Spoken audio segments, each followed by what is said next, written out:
And now I would like to introduce you to your host, Leslie Uren. Good afternoon, good evening, good day, good morning to our global audience today. And a warm welcome to each of you. And thank you so much for joining us in the midst of this crisis. This is our 8th webinar in our series of Leading Through and Beyond COVID-19. Today's session is all about you.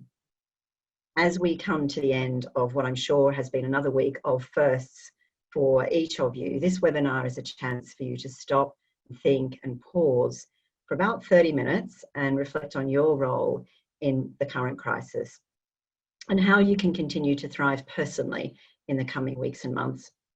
Today we're going to be talking about how to cultivate personal resilience, and I'm delighted to be joined on our webinar today by 3 colleagues.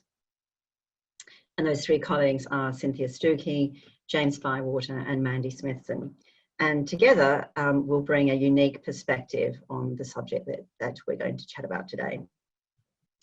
So while many of us will have experienced disruptions during our professional careers over years, it's unlikely we'll have experienced anything of the global scale and complete unpredictability of the current situation. This is a very serious health crisis impacting the most vulnerable populations in our society, and our first responsibility is to support our employees, our partners and our communities. Business leaders have gone to great lengths to prioritise public health over the recent times, and closing your doors to employees, to customers, is not a decision that any business leader wants to take lightly. And yet we've seen hundreds and thousands of business leaders do just that over the last few weeks. We've launched this webinar today, today's subject about cultivating resilience, because the pandemic is testing even the most seasoned HR professionals at the moment. Many of you, and most of you probably, will have found yourself at the pointy end over the last few weeks of having to put crisis plans in place, of dealing with worried colleagues, of helping leaders make decisions in the absence of complete information, and all of that on top of your own personal challenges, such as family, health, have you got enough broadband, where can you find eggs? Maybe one of the things that you've been worrying about over the last few weeks. So we hope to share some reflections and practical tips about how to cope, roll with the punches and get through the next few weeks stronger. History generally teaches us that it is helpful to be proactive in these circumstances, and we see evidence amongst our clients of this already. Earlier this week, we ran another webinar, and in that webinar, we polled participants about how they felt this current situation might present an opportunity for them. And the poll showed that 39% of the participants were finding and seeking ways to turn this situation to their advantage and use that to reframe the way they think about talent and their people in the organisation. Indeed, one of my clients has already commented to me that this situation has presented her with the best possible home working pilot, shifting the most senior leaders' perspectives of what's possible to achieve in flexible working practices.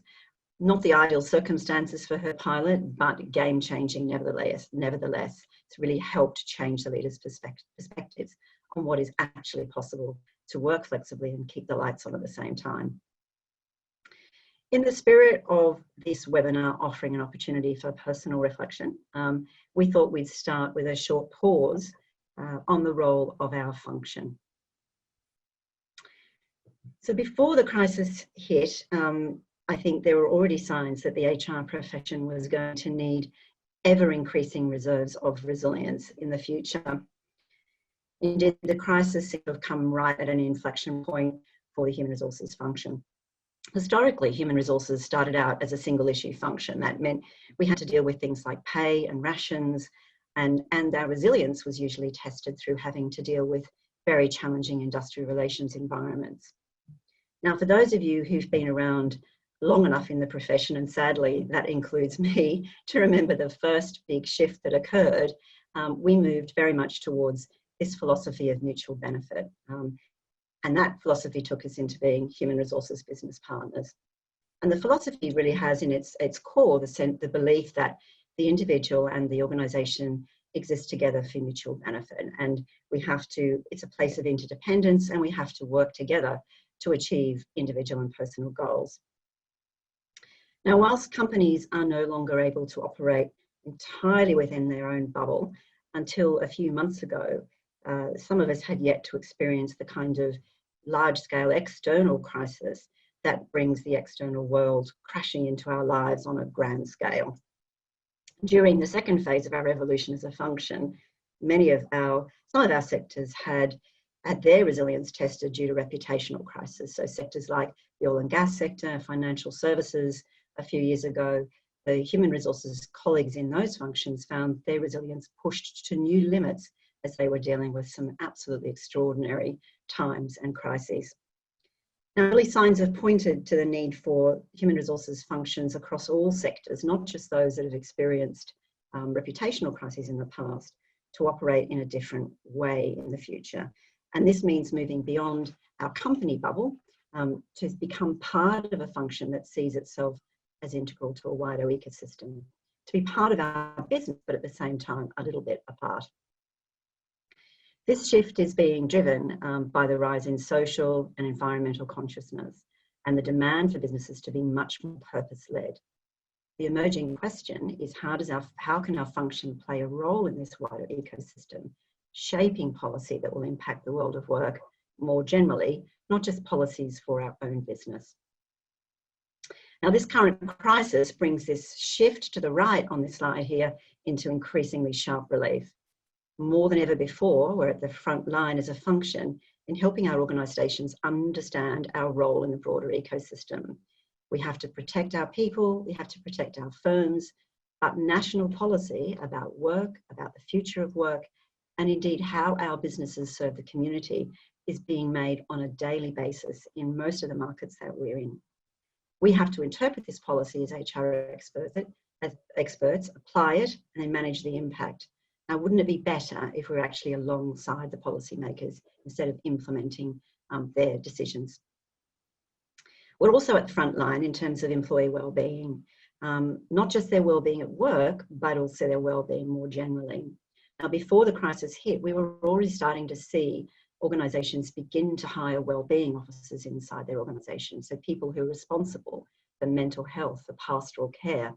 Now, will it become, this crisis potentially mean that this becomes the norm for our human resources remit to be extended in this way?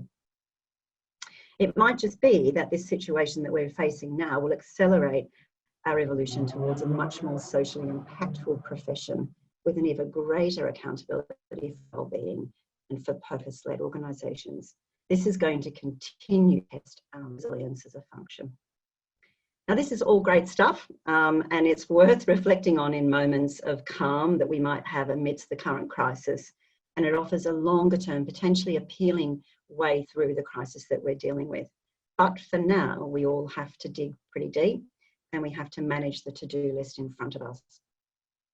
So our clients tell us right now that actually it's helpful for them to have a forum for sharing some of their stories, the stories of their day-to-day, the things that they're dealing with, and sharing those with peers who understand what they're going through. And that's what we want to do now. We want to hear some of your stories. So the way we're going to do that is we have two questions for you. And the first question is for you to consider what's been the most useful, helpful initiative that you've implemented in response to the crisis. Now, the way we want you to give us those contributions is to use the Q&A function, which you'll see on your screen now. So if you can potentially go into that Q&A function and give us some of the great suggestions, the great things that you've actually implemented in your organisations over the last few weeks. We'd love to hear them so we can share them with your peers. I'll just give you a couple of minutes to do that.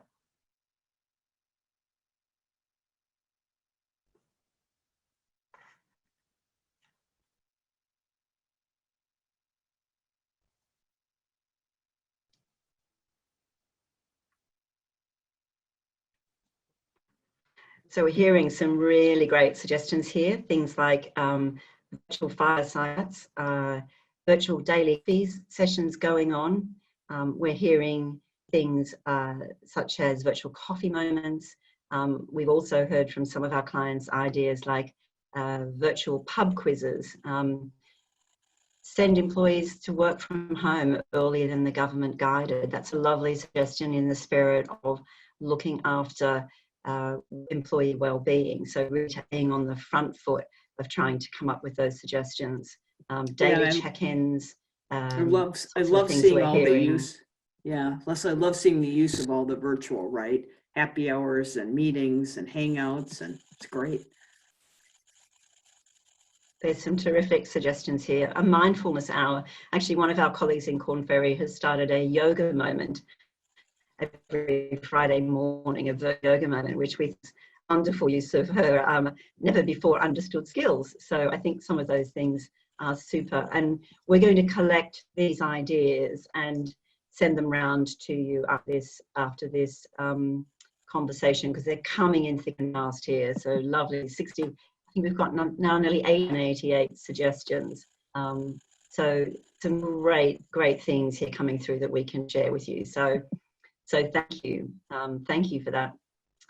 What we also find in the current situation is that, along with having some of these great ideas about what you can do constructively, every so often it helps to be able to have a laugh. It helps to be able to roll your eyes, or to actually think about, to share stories of the most outrageous things that have happened to you. So we thought it would be quite nice to have that moment as well. And we've got a second question for you, which is, if you're up for it, just to share the most outrageous or appalling thing that you've been asked so far by one of your people. And you'll see on the screen here that there's an example from a UK newspaper here about somebody overhearing a demand for kumquats in a supermarket in the midst of all the crisis that's going on. So again, if you're up for it, let's hear some of your eye-rolling moments, some of your sighing out loud moments, some of your laughter as well about things that have happened over the last few weeks.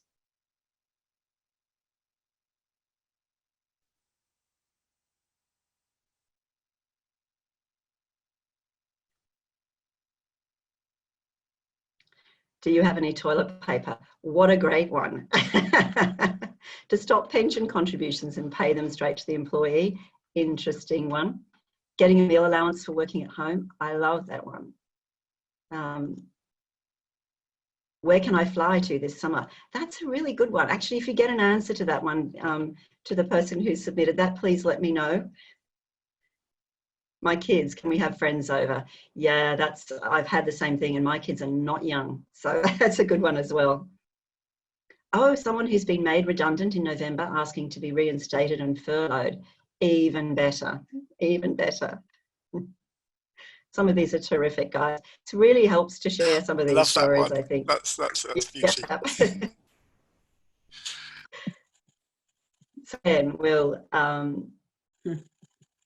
hearing a somebody, I think there was hearing a leader actually. What was that one? Yeah, there's one, some things about, there's some a WebEx with about 170 employees and somebody fell asleep snoring. That's a good one as well. So so fantastic. There's some really good things there. So we will collect those and send them back to you as well, and encourage you to continue to have a laugh amongst your peers, because some of these things I'm sure will continue to happen. And thank you for those of you who felt comfortable in sharing these experiences. We really believe that one of the things that's going to get us through this as a community is this sense of a community. And I think I'm going to hand over to Cynthia now, because I know, Cynthia, you really agree that this is one really important part of resilience and keeping us all strong. Yeah, thanks, Leslie. And I also just want to remind people that you shared anonymous feedback, and whatever we share, we'll keep anonymous as well. But yes, Leslie, I really do believe community is really important right now to help building personal resilience. And I know that people probably have many communities they've been involved in, professional communities, running communities. We have lists of those groups and networks. What we mean today when we think of a community is we mean a group of people that you really have shared experiences with, where they have some similar pressures and accountabilities somewhere you feel like you belong, like you really have these same interests and passions, and that space or that community can make you feel human. It's kind of outside that professional role. And so that's the context. And what I'd like to do is share some examples of what people in your role are doing around establishing a new community or participating in a community to improve their own personal resilience at this time. And many people are joining communities for different reasons. Some are looking for this belonging and connectedness, and others are really, quite frankly, needing to feel human, needing to feel accepted, that it's okay to have strong emotions or fears or concerns, or quite frankly, be quite excited about what's happening and being able to share ideas and proactively get in front of what might be coming tomorrow or next week. And so no matter your reason, a community can be one way to elevate your personal resilience, because it'll help you reframe, it'll help you build some of this proactiveness you're looking for. So let me give you a couple of examples. One is a very large consumer products good organization that's global, and they have over 900 HR leaders globally, and they have set up small teams. They call them tribes, which is just a small team of HR people. And they identified some leaders who could form the teams so that people felt like they had some common and core connections they built early on in these, because they've been running a few weeks, to get to know each other. Let's be human, right? Let's understand who has kids, who has dogs, what are people going through personally before they started getting into some deep sharing. What's interesting about these small teams that this organization put together was it was meant not to be about work, and they set some ground rules. They had really clear purposes, so people's mindset when they came into the meetings, which they have on Mondays and Fridays, these small tribes meet, there was a shared understanding of why they were all there. One of the huge lessons they've taken away from this is how it's reducing anxiety, how it's reducing stress, because they're forward thinking together. They're starting to share and take accountability for issues that they may all experience. They're starting to share things that aren't working and are working. And quite frankly, they're just able to vent. And so when they go home or when they're back on the job and they need to be their best, they've had this opportunity to just release some of the frustrations. So that's one way a company is doing it, very formal and engaging across the whole globe. Another example is what they call 8 o'clock club. And this is about an individual person, a CHRO, who realized internally she felt like she needed to be very on and very current and at her very best to help others in her team through the situation. So in this case, she decided to go external and form a small community of individuals where she felt that they were a team and a community, meaning they do have these shared experiences and shared understanding, and they could be human together, a small group of 5, and they come together at 8 o'clock twice a week. And really what they're doing together as a team, as they're venting, they're sharing their wobbles, they're being quite transparent about what they're feeling and sharing and going through, but they're also having the opportunity to mutually build confidence and reframe things for one another. So they're giving some constructive feedback. They're helping reframe how others are thinking about it. She said it's been invaluable, and it's very different than when she engaged these individuals before on a single problem that was related to work. They've even gone so far as to talk about their own issues about health habits, their eating habits, and how they're addressing those as a small group and how they're helping one another. The final example I want to use is in a smaller organization where the internal HR function created regional teams. You could call them tribes again if you wanted. And these individual teams were to connect. And there's one thing unique that they're doing that I haven't heard others doing. They realized after the first 10 days of working together that one of the things they really wanted to do was give back. So they were listening to one another, being supportive, sharing great ideas. But what they realized is they needed something more. And so they're working on what they call toy projects, and not a toy as in build a toy, but small projects where they can take accountability and come back and share. So I'll give you an example of one. They all feel like their health habits have slipped since the different restrictions within where they live. And so one person, a toy project, was to come back with recommendations on what they can be doing in the morning for a new exercise habit, whether that was a recommendation on yoga or fitness, but one recommendation because they were all too overloaded to look at it.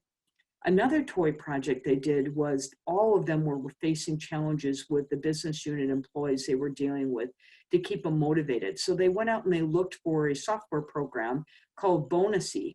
And Bonusy allows you to set up these really neat reward programs for people, and you give points out every day. And then at the end of the week, people get tickets to something. And so someone went out and did the research, and the whole point of these toy projects is to reduce the stress of the team from having to do this alone. So that was a unique twist on how that community is functioning. So my point in sharing these different examples is that we know to build personal resilience, you need to proactively be able to think about what's coming. You need others to help you reframe, and you need a place to be human and share your wobbles and share your fears. And so communities are a way to do that. You may have to proactively build your own. You may find that you can build it within your company. You may have to go external, but we absolutely know it's critical for part of building your own personal resilience. So I hope that gives you some ideas to take away. Now, James, I think you're going to now talk a little bit more about some of the wellness tactics that actually kind of support some of these ideas about what a community does as well as what people can do on their own. So over to you, James. Yeah, great. Thanks very much. Yeah, if like me, you've seen the really sharp rise in the sheer volume of online advice for how to cope better with this crisis, things like kind of podcasts and webinars and videos and white papers. A couple of thoughts about that from my point of view as a psychologist. Firstly, there's an awful lot of it, and there's quite a lot of overlap. Secondly, there's not a lot of evidence to support many of the assertions. But critically, none of it's going to work unless you actually plan and turn it into a real habit. On screen now, you can see a nice model of 8 key skills that you can use to increase your positivity. To be honest, I could have chosen this model from any of 100 different books. I chose this one because firstly, it's evidence-backed. It comes from Judy Moskowitz from Northwestern, if you want to find out more. And what she's done is done some great work linking some of these behaviors to some internal outcomes, things like blood pressure and immune response, and even longer term health outcomes. And the other reason I like it is just eminently sensible. Now, we in HR often know this stuff, but I guess the question is, do we actually do it consistently ourselves? A lot of it comes from positive psychology. I won't go through every one of these now, but some of the ones I might pick out might be, for example, noticing and savoring positive events, things like bird song, blossom, that kind of stuff. It all helps break cycles of negative thinking. Similarly, mindful breathing. Generally, we are shallow breathers, and there's a big physiological difference between shallow and tense breathers, and more mindful deep breathing. And finally, small acts of kindness, because what the data finds is it not only benefits the recipient, but it also benefits the giver of the act of kindness. Of course, these practical tips you can combine with other useful things like, for example, taking a break, reading a book, making sure you stay connected with people, and voice and web is better than text for doing that kind of stuff, and trying to get outside, preferably near green space, because we know that is a real mood booster. Also, Korn Ferry, we have some data on this. James Lewis from Korn Ferry Institute and I were researching the competencies that allow a leader to cope and thrive in high change or VUCA roles. We did this last year. It seems very relevant now. The data showed a really broad array of competencies that are needed and help people to thrive in those high change roles. It includes people competencies, things like building networks and instilling trust, It also includes some quite operational skills, things like optimizing work processes. So even the act of tidying your desk or taking steps to improve your team's work schedules could well be helping you to stay positive by delivering short-term wins. So when you read about this, the benefit of kind of starting good habits, things like reaching out to talk to people throughout the day or setting attainable goals, the data really does back this up.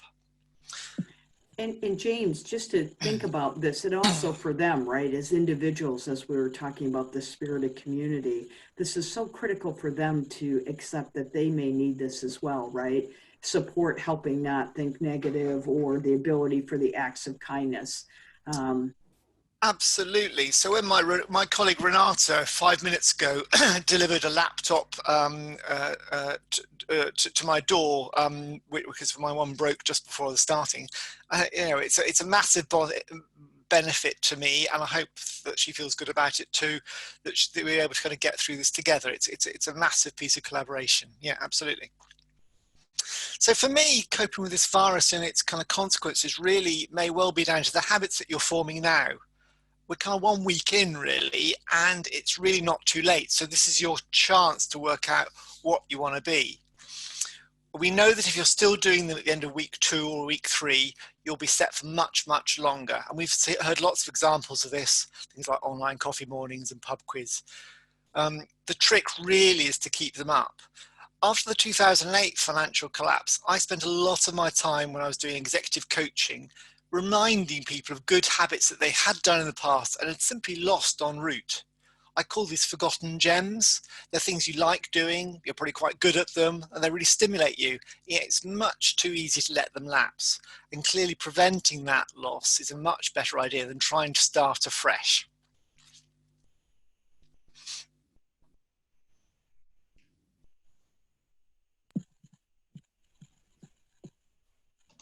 I think that's a great point on those hidden gems. Thank you, James. Yeah, thank you. Thanks, James. That's really super helpful. And there are some lovely thoughts around there, as Cynthia was just saying, around the hidden gems and how you can tap into that. And really, as we start to think about what this all means, the so what, I think there are 4 very simple points that we'd like to remind you of. Firstly, it's okay, natural to feel out of sorts as we go through this. I think that's fine. Doesn't matter how senior you are, how experienced you are.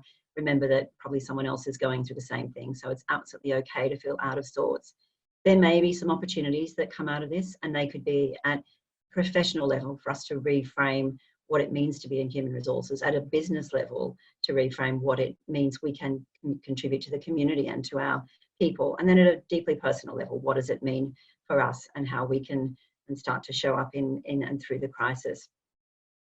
The third point is really this lovely suggestion around identifying and building communities. And we've had some great examples of that in the Q&A that have come through about how people are already doing that. And the last one is, you know, you've got some good habits. You probably have them already. If you don't, start some and keep them up. So we've, in addition to the webinar today, we've actually pulled together, as I mentioned at the start, a series of 8 webinars, and these are all available to you if you want. They're further resources, and you know, commend them to you. By all means, go back and take a look at them and download them and watch them or share them with your colleagues. We hope that this one's been useful, and we've had over 14,000 people attend this series of 8 webinars over the last couple of weeks. So we hope that they have been helpful and useful to people. In addition, Korn Ferry's pulled together a resource base for you to use. We have a website here that you can access within our website that's all about coronavirus and some of the tools and insights that you might find helpful. So it's a dedicated web page and a QR code there you can download. So the only thing that leaves us to say is a huge thank you again for taking the time out to join us. Really hope that it's been helpful, and hope that this is the beginning of a community that's going to help support you through the crisis. So thank you very much for your time. Thank you, Leslie, and all the speakers today, and everyone who attended our webinar. Just a quick reminder that this was recorded. You will be able to get the recording and links to the slides. An email will come this evening or tomorrow, depending where you are in the world. And we want to say, stay safe and be well.